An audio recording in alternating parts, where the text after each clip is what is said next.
Hello, everybody. I'm Aslan Hajivandi, joined by Gene Williams, founder and administrator of Warchant.com, the ultimate stumble sports source, as well as managing editor Ira Schoffel. Promo is still running for our new subscribers. Join the tribe. I'll get it scrolling at the bottom of the screen, and that is the promo code FSU Spring 2021. You'll get 50% off an annual membership and a $25 e-card to Garnet and Gold. So that's super cool. We also, speaking of super cool, got to watch a scrimmage. The whole thing, the whole kit and caboodle, guys. Watch an entire scrimmage. That was amazing, like old times. Like Bobby was back out there. So, Gene, I'll start with you. Everybody wants to probably know about quarterbacks. It was a Tate Rodemaker show for a large but we did get to see Jordan Travis and Mckenzie Milton kind of battle a little bit. What were your impressions of the quarterback play? Yeah, it was weird. By the way, Tate Rodemaker played almost, I guess if you put him in a halves, he played almost the whole second half. So he had a lot more reps and throws. So, I mean, I know Ira posted the unofficial numbers on the tribal council. So those, you might say, oh, Rodemaker, all these numbers. Well, he had twice as many probably reps as the other two quarterbacks. But really for the main two guys, in our opinion, it was weird. In the beginning, they did, I guess it was more or less like a 2-point drill. They were over there, and Jordan Travis threw a touchdown to Ontario Wilson on the first play and ran a couple that I think could have gone in. They blew the whistle. And Mckenzie, frankly, did not look very good. He missed a couple short passes. And then Jordan went out there and ran the offense right down the field for a great series. And I'm like, man, this isn't even a competition. But then all of a sudden, Mckenzie started clicking. He started improvising. He was buying time with his feet. He directed them all the way down the field on a really impressive drive. There were a lot of them were short ones, but he was able to be creative on a lot of these plays. I'm sure they weren't scripted that way, but he was able to last minute find a guy on the move, and he made a big play, drove him down for a score. I mean, I think we've got a real bona fide quarterback competition. Travis Jordan, there's no doubt. This is the first time I've seen him practice. It seems like he's seeing the whole offense now. He grasped it. It's like the Matrix. He's seeing the code, and it's translating for him for the first time. And in Mckenzie, and I asked Mike Norvell after the scrimmage about it. He said, yeah, the last couple practices, he's really starting to pick it up. And come on, you can just see that learning curve is picking up with him as he gets more and more comfortable, not only not practicing or really legitimately playing for 2.5 years, but also learning a new offense. So there's a lot for him to grasp. So it's not surprising that he started out a little rusty. But, man, I think these two guys are really going to push each other, and you're going to have a pretty good quarterback at the end of the day, and you're going to have a quality backup as well. Quarterbacks are for you, Jordan Travis, Mckenzie Milton, obviously all eyes on them. Tate Rodemaker, to Gene's point, probably played more snaps. I mean, he did. We saw with our own eyes. But what did you see with your eyes when it came to the quarterback play? Yeah, I mean, I think the Mckenzie Milton thing was kind of a continuation from the practice you and I were at on Thursday, where he started looking more comfortable. When we saw him the first week of spring practice, he just did not look as comfortable, which is not surprising. It was his first 2 or 3 practices in over 2 years of really running a first-team offense against a first-team defense. And then these last couple of practices, you see him kind of starting to come into his own, throw with a little more confidence. He's a little bit, as Gene said, those first couple of plays where he missed one throw, and then the next one he almost had, it was kind of a scramble. There was some pressure, and he almost made a throw on the run. But he makes plays sometimes where they'll surprise you. It looks like the play might be dead. It looks like he might have to throw it away, and he kind of hangs in there and makes a play. But Jordan Travis continues to look good. Honestly, Tate Rodemaker, even though he's running the twos and he's going up against the twos, so it's kind of a different speed. And he's also, we don't believe he's in the mix for the starting job right now. I do think he's made a lot of progress. And there were a couple throws he made in the scrimmage where he bought a lot of time, not bought necessarily, but was very patient and waited. And you saw him making reads and checking down. And I was impressed by him as well. I mean, a lot of his yards were either busted plays, but he threw 2 or 3 beautiful back shoulder fades. He and Kentron Portier definitely seemed to have some chemistry there. And then some of the skill players look good, the freshman skill players and Tofili. And so I think there were a lot of nice things individually, throughout the scrimmage. Skill position guys, wide receivers, obviously, Gene, that's kind of been a focal point, at least in terms of wanting to get better, much more so than what was out there last season. Did you see anybody break out in terms of wide receiver play, and were they able to match the output from the running backs? That seems to be probably a strong point for this program right now. Yeah, I'm really impressed by the freshmen. I mean, that's one thing you look, true freshman wide receivers, what do they rarely ever do much. But I think this is a little different situation where I don't think there's a whole lot of competition ahead of them. And the fact that the two guys that are jumping out at me are they're exceptionally talented and they're physical, and that's Luke McLean, who I think led everybody in receiving. What I have like 90 yards, I think, receiving in this game, and then Joshua Burrell looked solid as well. I like those two. And to Ira's thing, Portier jumped out at me well. Another physical guy. I mean, those guys, again, I think the sky's the limit for these guys. They just need the reps. They need the experience. They need to get comfortable with the offense and the quarterbacks as well. But I really like the progress of those guys. They were impressive to me, and I'll let Ira get on, talk about the running backs a little bit. But, man, for a walk-on, he had a walk-on in Treyshawn Ward, man. He did not look like a walk-on. He made a couple of the defenders look a little foolish once he got to that second level on Saturday. Yeah, and he's a physical runner. I mean, he can push through some extra yards. He runs hungry. He's a walk-on. He should run hungry, and he does run hungry. And we did see it late last year in the Duke game. We also saw it a little bit at the bowl game 2 years ago at the Walk-Ons Bowl, or the what bowl was that? Tony the Tiger Bowl. The Sun Bowl. That's right. Aslan and El Paso. So we've seen glimpses of this, but this wasn't glimpses. I mean, he was the bell cow of the running game today. They gave Corbin a few carries. DJ Williams got a few carries. Lawrence Toafili got a decent number of carries, but really Treyshawn Ward got the most, and he really made the most of it. I think he's a guy. It's clear he's going to be part of that rotation. It's not like sometimes you get a spring hero, somebody that has a good spring because they're healthy and there's in a position where other guys are saving, not getting a lot of reps. Or I think Treyshawn Ward's going to play. I think he's going to be a part of this offense this fall. And I also thought Toafili looked really good until the very end. I thought Lawrence Toafili, and he's a guy that Aslan he's from Aslan's neck of the woods in Florida, so Aslan loves him. Very dynamic player. We saw flashes of it last year. He's looked really sharp all spring. For most of the scrimmage, he looked really good, except at the very end, he got to play out in the flat, and Emmett Rice, I think, or no, Gaynor tackled him one-on-one, and he was really frustrated. Okay. Well, this is the play-by-play. The play before, he got out one-on-one with Gaynor, and Gaynor just stuck him. And so you could see was not happy about it, was frustrated. The next play, the pass comes out maybe a second late, and he ends up fumbling it. And I think that was a hit on Jarian Jones, had that hit. Yeah. And, it just had to be a really frustrating ending for the spring, for the first scrimmage for him, because before that he played really well. Mm-hmm. I mean, it's hard to argue against what you just said about Treyshawn Ward. I just wonder, and because he was going up against the first team defense as well too, do we feel that he's earned those reps over Toafili and Corbin, and that's why they're putting him out there? And I don't know, for me, and I don't know if Gene put in the observations, I want to reframe the question.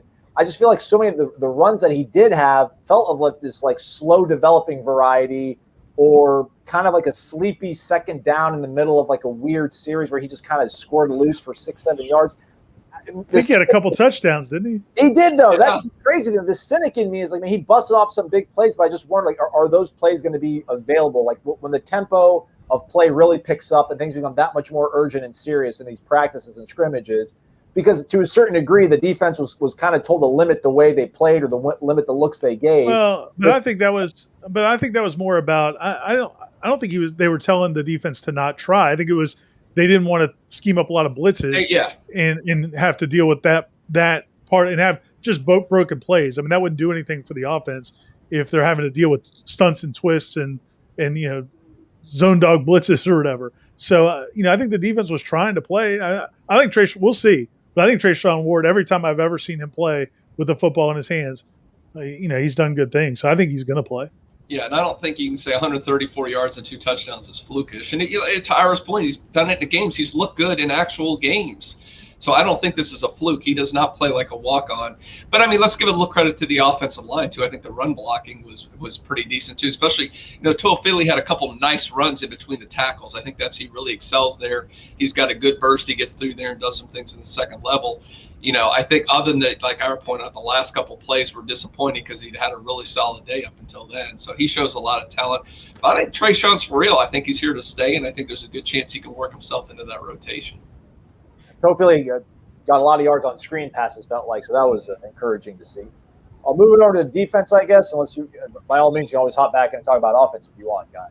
But defensively, I wanted to see Jermaine Johnson. I wanted to see him go out there and disrupt and create havoc. But I don't think he play all that much. I wasn't keeping like a rep chart with him, but I just feel like they did not utilize 11 a lot out there. I felt like he was on the sideline when he was out there. Yeah, he played a little bit early. He had a couple plays early where he got back there, either a sack or pressure. But then they rested him, just like in that practice on Thursday. He made a couple plays early, and then they kind of rested him. I don't know if it's because he's a fourth or fifth year guy and he doesn't need the reps, or if they just want to make sure he doesn't get any just silly injuries. But he's been a little limited the last couple of practices. He did have at least one or two flash plays when he was in there, though. But defensively, I thought there were some nice plays. It was kind of some up and down. I was disappointed, to Gene's point about some of those runs up the middle, because a couple of Toafili's big runs were up the middle. That's a little disconcerting. I mean, the offense, you got to, as Gene said, you give credit for the offensive line for opening those holes, or do you question the defensive front for allowing those runs up the middle? I didn't think the interior defense in the running defense was all that good, except in goal line. They stood up in goal line. Yeah, and that's the thing with the defense. It's odd, and you're talking. If you listen to Adam Fuller's interview, you can kind of tell it was a very feast or famine for the defense. And they gave some. I mean, there's a 96-yard drive there for a touchdown. They just whittled right away at the defense, offered little resistance. Very reminiscent of what we saw last season a little bit. But then, man, near the goal line twice, some huge goal line stands. And I think there were 6 plays because you had an interference mix in the middle there. They kept them out of the end zone. That was impressive. They finished strong. You saw some plays where I think it was Morris, Brandon, who was it? Brandon Moore. I'm sorry. Yeah, had a really tight coverage on a third down play, something we missed a lot of times last season. Guys seem to always run free on third down. But at the same point, I think there were at least 2 third and longs, Ira, that the offense converted, and guys ended up being like wide open. And it's just, again, it's kind of more of the same. So it's definitely a mixed bag for the defense. Like you said, though, I do think they were limited. I don't even remember seeing a blitz if they blitzed the entire scrimmage. I don't know if they did that. So that probably helped the offense out a little bit. But still, they got some things they got to clean up on defense. I will say the linebacker play looked better to me. Amari had moments. Rice had moments. Coach Fuller mentioned DJ Lundy. Steven Dix had a couple. There's a play where he ran on Corey Wren on a sweep to the outside. That was great to see by him. So, I mean, you're seeing better play at those positions, but, man, the consistency just is not there yet. There was one corner blitz I remember that Ron. Oh, yeah. And he had either. But they went the other way. The play went the other way there. Oh, all right. Oh. There was one where he did go. It was either 21 or 11 he went for, and it was a big completion. But they did another one that was coming from the sideline closer to where we were sitting. Yeah. Corner blitz on that one. And maybe it was the linebackers or safeties. I never saw some blitzes up the middle, but you remember a couple of those. You're right. There were some outside blitzes. Yeah. I mean, to your point, though, Gene, I would say I think I remember at least one of Toafili's catches. It was like tackles for loss, minimal gain, first and second down.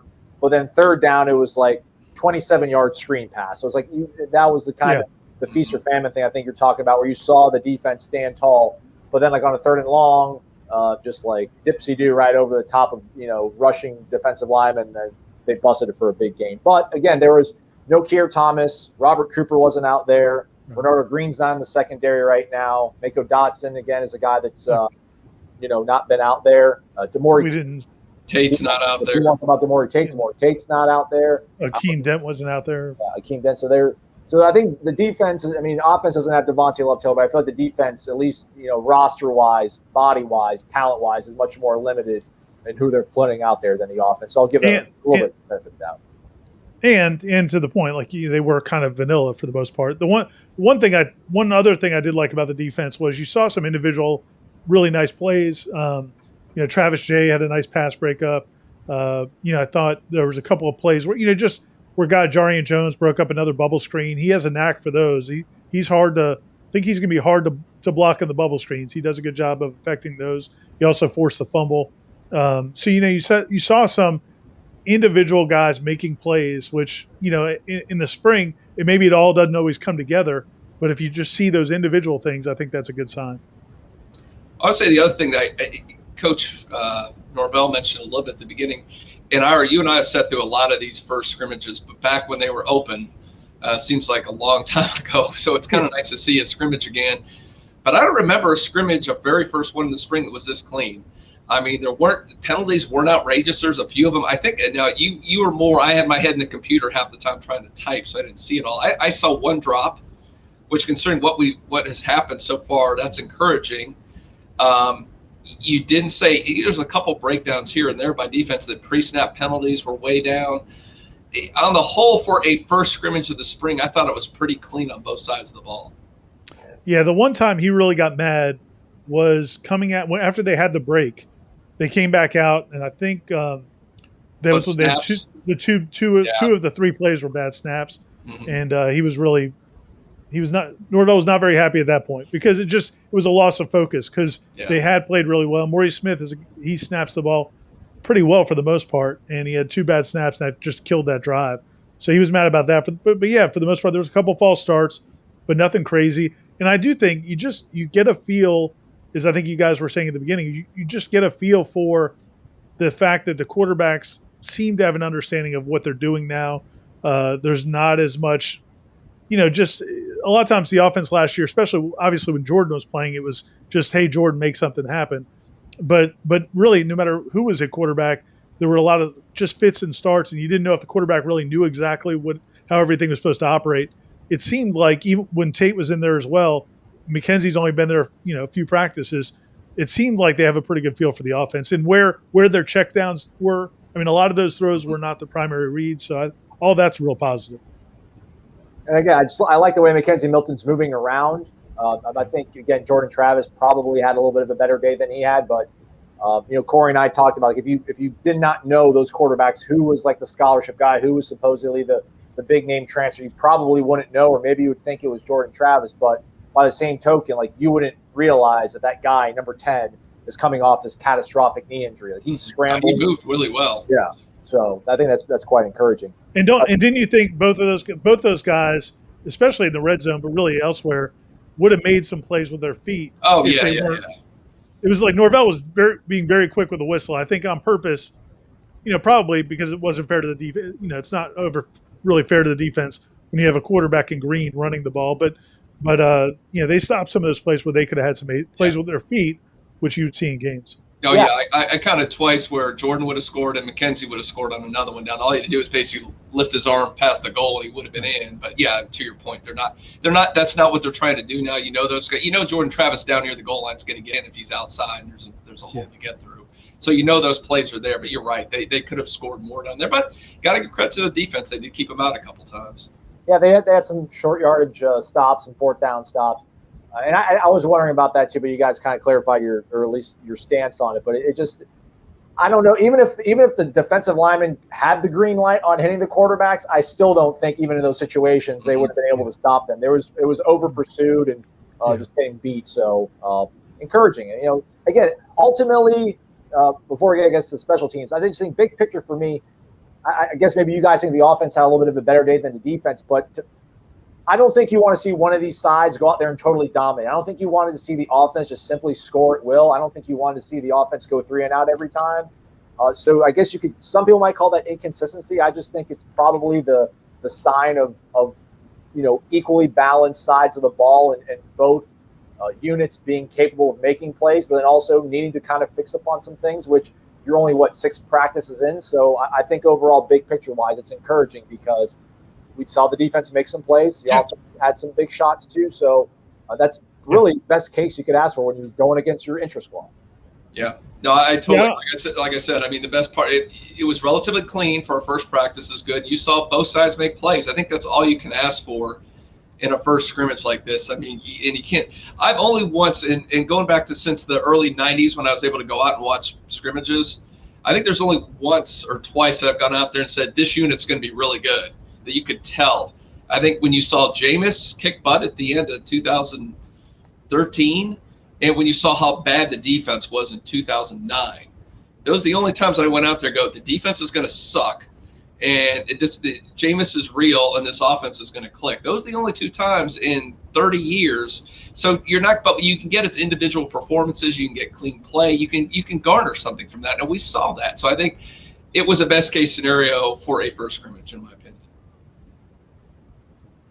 Kick game, they made all their extra points and field goals. Field goals, yeah. Let's not talk about the other part of special teams.